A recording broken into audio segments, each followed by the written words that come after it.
What's going on, everybody? I'm your host, Ben Ballion, back with another episode of the Sports Pod, and welcome to part one of an eight-part series where I will be recapping every single Knicks game this regular season. So today, I'm going to recap the Knicks' first loss of the season to the Boston Celtics, and I'm also going to give my picks for Week 8 of the NFL. Let's get to the Garden. All right, starting off the Knicks season, back in the Garden, against the Celtics, a team that they won a couple games against last year. And 2 years ago, RJ Barrett had the bing bong shot in overtime, a buzzer beater against the same team on opening night of the NBA season. And I thought we were going to get another buzzer beater down the stretch of this game. The Celtics ended up pulling it out 108 to 104. And the Knicks had so many opportunities to win this game. They were up 6 with 3.5 minutes to go.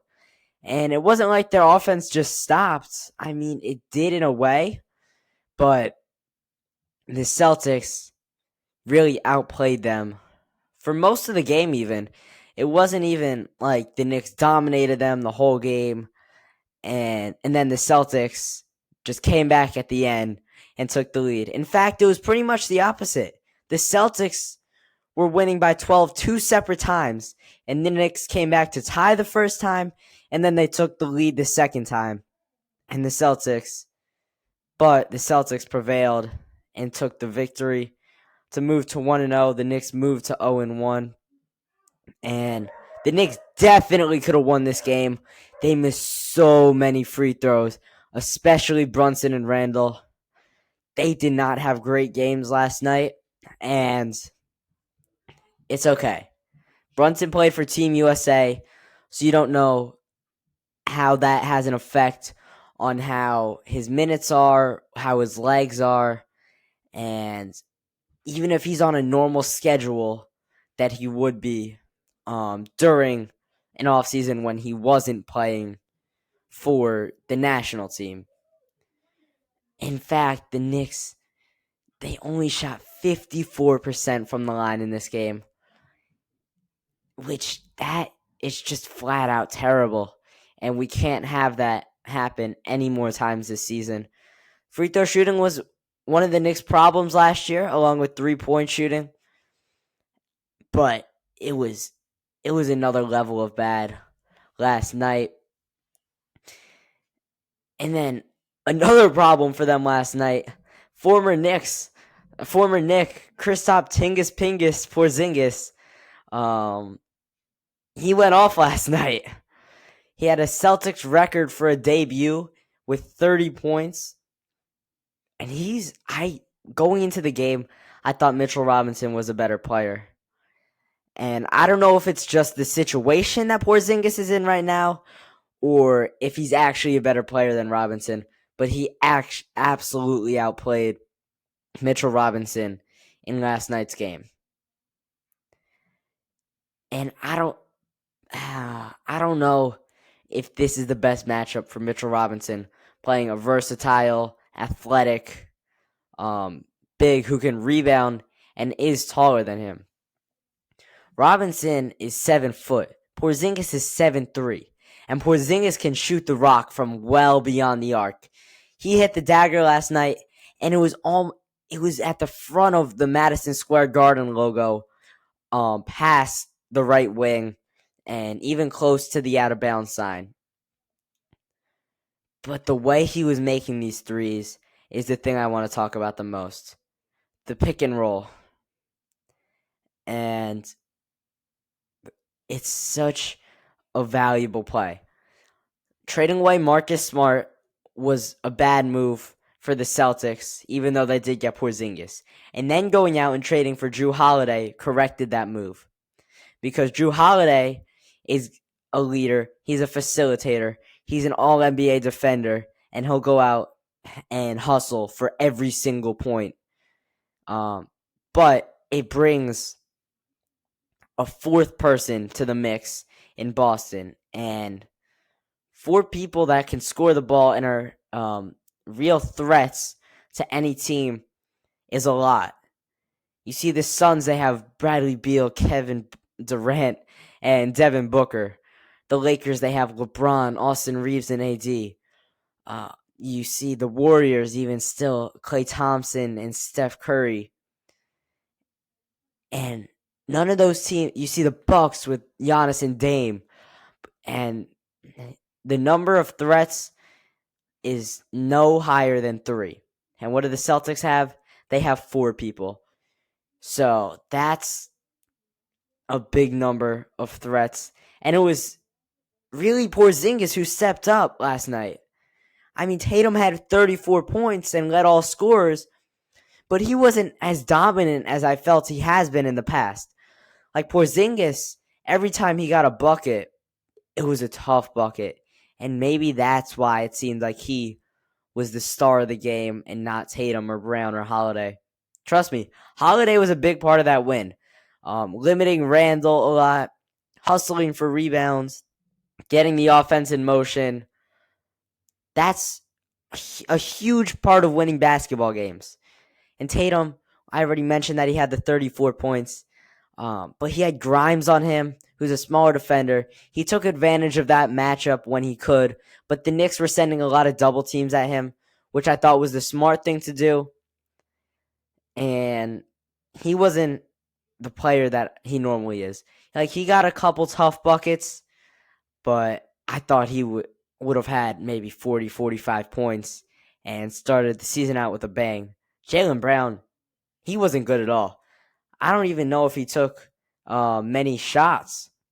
See, Jaylen Brown here, he was only 4 for 11 from the field, which that's not very Jaylen Brown-like. He's a scorer, and he's another player who will hustle and fight for everything on the basketball court. I don't know if he's trying to use his left hand again or what's going on there, but he did not look like the same player he was last year. So in my eyes, it was Kristaps Porzingis who did it for the Celtics last night. And the way he did it was out of the pick and pop. And this could be why Tatum seemed like not a non-factor as much. But he was a factor. And I keep saying that when he led all scorers and was definitely the best person in that game. But the pick and pop with Tatum starting it off. So Tatum would get a screen from Porzingis. And with Grimes already on Tatum, whoever was guarding Porzingis at the time, whether it was Hartenstein, I think they had Hart on him for a little bit. I think Randall played defense on him. They would go double Tatum. And Porzingis would just leak out to the wing and have an open 3 every time. And trust me, he hit 2 or 3 contested threes.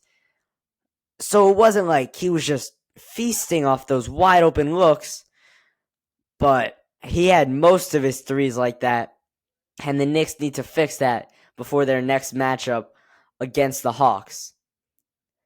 So that's what I have to say about Porzingis. And one more thing, actually. For the pick and roll, not even the pick and pop, he's a threat to catch lobs. He's 7'3", and he can jump.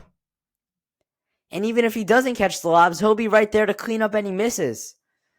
So I didn't realize how good of a player he's still been after leaving New York. I thought when he went to Dallas, he struggled. And then he went to Washington last year. I knew he had a solid year, but I didn't realize how good he was. And he definitely worked hard over the summer, because if he could keep this up, he's going to be in the running for a most improved player award, I think. So, getting to the Knicks shooting. I already mentioned their free throws, but I want to get to Brunson and Julius Randle. They were both off. They both had an off night. And over the course of an 82-game season, I know it's only game 1, that's going to happen. And it sucked because both of them were off. It wasn't just one of them and the other could still score. But what I will say about Randle, at least, is he shared the rock, which is something we don't see from him very often. And it's not that Brunson didn't. It's just that that's what we've come to expect from him. With Randle, he usually has a couple turnovers and not that many assists. He had 7 turnovers to no assists, or 7 assists to no turnovers last night. And that's going to be big if he can keep that up on nights when he doesn't score. I mentioned as one of my worries for the season that Randall wasn't going to share the ball enough, but I might be remiss if he keeps this kind of passing up. All right, and the last thing I want to say about the Knicks is their continuity, because that seemed like a bit of an issue last night. On defense, they just seemed like they weren't on the same page. The Celtics had so many open looks. I mentioned it before with the pick and pops with KP, but also Al Horford had a wide open 3. Jason Tatum was left in the corner wide open one time, quickly closed out, and Tatum hit a shot in his face. You can't do anything about that, but the defense, it was solid, and I thought for the Celtics being a top 3 or 4 team in the NBA, I thought they played well, but there were still some things that they have to tighten up and have to work on before the season really gets started and they get into the swing of things and they could go on a losing streak. And then next thing you know, they're out of contention by January. And I thought the offense was good after the first quarter. The first quarter was a disaster. Whether Jalen Brunson didn't make a shot in the first quarter at all. RJ got blocked in transition by Porzingis. I keep saying his name, but he was all over the place last night. Julius Randle had an assist, but I don't know if he even made a shot in the first quarter. I know he missed 3 free throws. And it was just an all-around bad-looking first quarter for the Knicks. And then some of the bench guys came in, like IQ, Hart, and Dante, and they started taking more threes. They only took 1 3 in the first quarter, and then in the second quarter, when their main three-point shooters came in, obviously they would start taking more three-pointers. But they did that, and they started to make them. And when they were down 12 at one point in the second quarter, they cut that lead to 5 by halftime. And then they eventually tied it up coming out of the break after the Celtics went on another run and Tibbs had to use one of his timeouts. But they came back, they tied the game. They were probably exhausted at that point. So Boston goes on another run. The Knicks come back and take the lead, 6 points by 6 with 3.5 minutes to go. These guys are exhausted at this point. They've spent the whole game coming back against a really good defensive team. And now they have to hold it for 3.5 minutes. They should have held it, but they couldn't. And it goes back to the free throw shooting. Brunson missed 2 technical free throws down the stretch.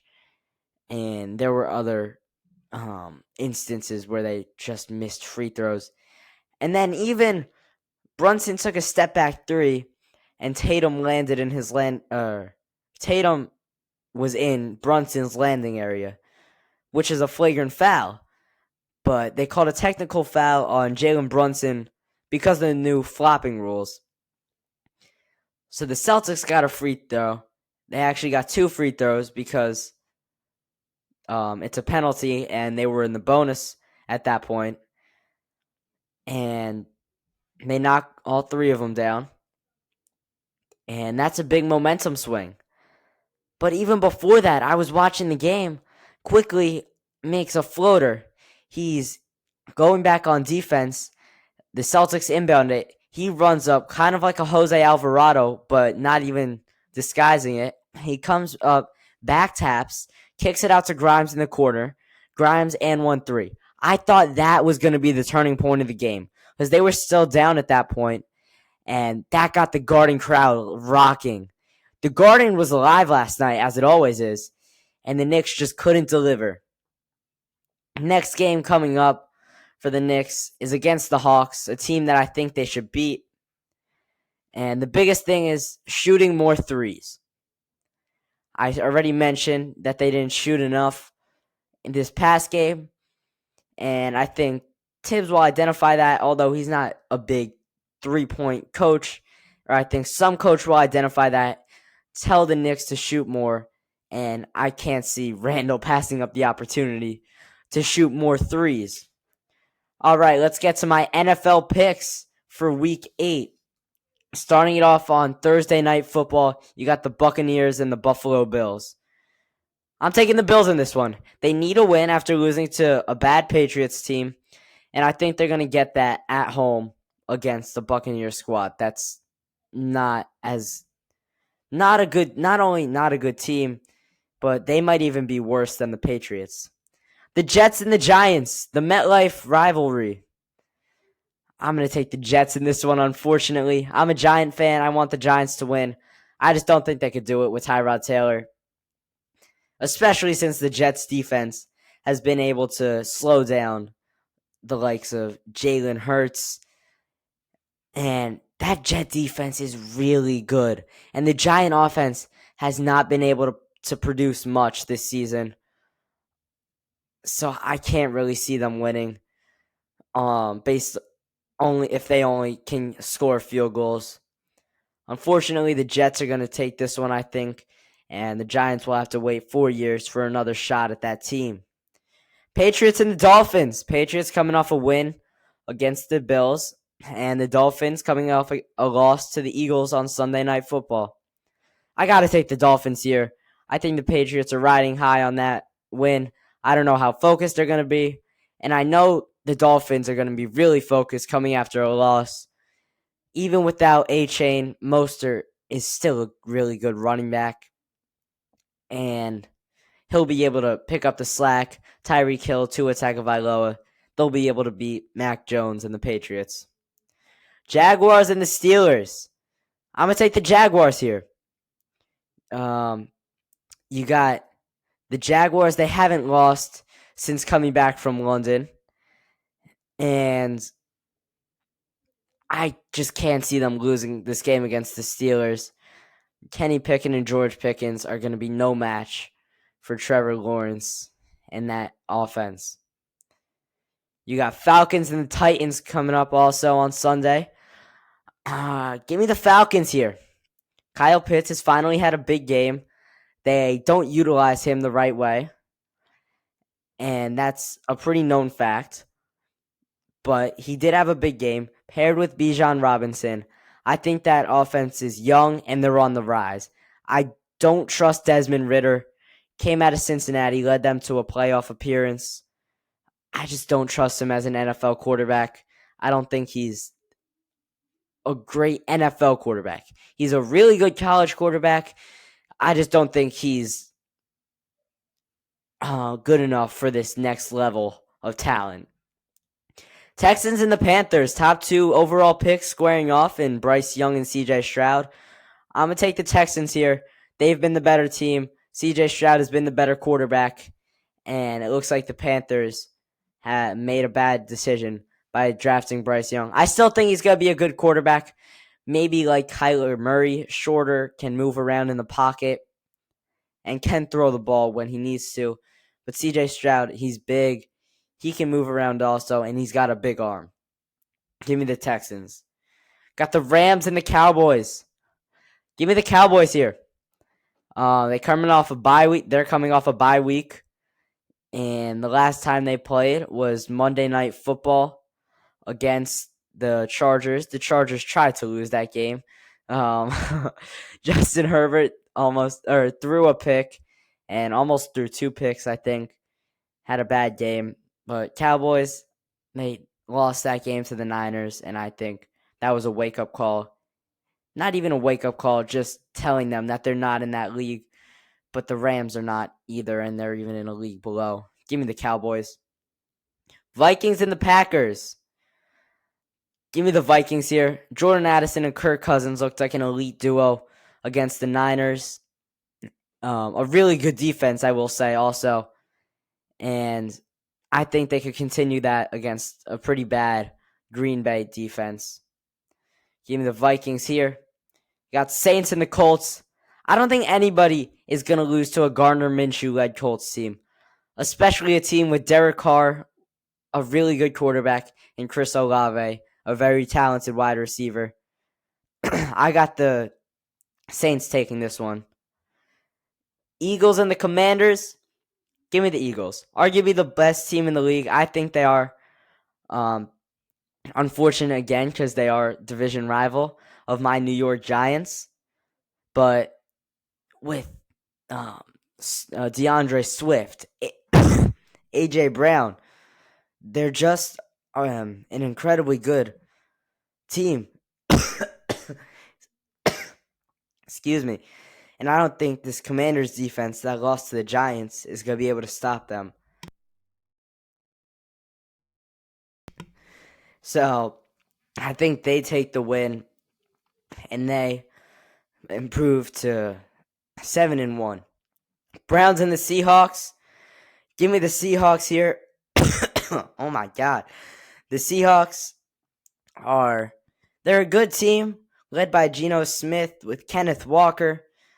And the Browns, they knocked off the Niners, but they might be without their starting quarterback, Deshaun Watson, and their now starting running back, Jerome Ford, after Nick Chubb went down with injury. Ravens and the Cardinals, give me the Ravens. Same deal with the Colts game. Nobody is going to lose to a Joshua Dobbs-led team, especially the Ravens, who just beat the Lions, just dismantled the Lions by 35 points, I think. Give me the Ravens here. Chiefs and Broncos. We saw this game on Thursday Night Football. Give me the Chiefs here. Mahomes and Kelsey are definitely the best tight end quarterback duo in the league. And the Broncos secondary is just terrible. I'd expect Travis Kelsey to have a big game if Taylor Swift is in attendance. And even if she's not, I expect him to. So give me the Chiefs. Bengals and Niners. Give me the Niners. Probably the second best team in the league behind the Eagles. And coming off a loss, I think they're hungry to get a win. Bears and the Chargers. Give me the Bears for the upset of the week. They've looked okay since playing in KC and getting blown out by 40 points. So give me the Bears here. Raiders and the Lions. Give me the Lions. Jared Goff is a different breed of a quarterback when he's at home and they're playing at Ford Field on Monday Night Football. Give me the Lions. All right, that's going to do it for this episode. But don't forget to check out my Instagram at @thesportspod_Ben for behind-the-scenes content and bonus content, and my YouTube channel, The Sports Pod, for video podcasts. All right, that's going to do it for this episode. I'm your host, Ben Ballion, and this is The Sports Pod.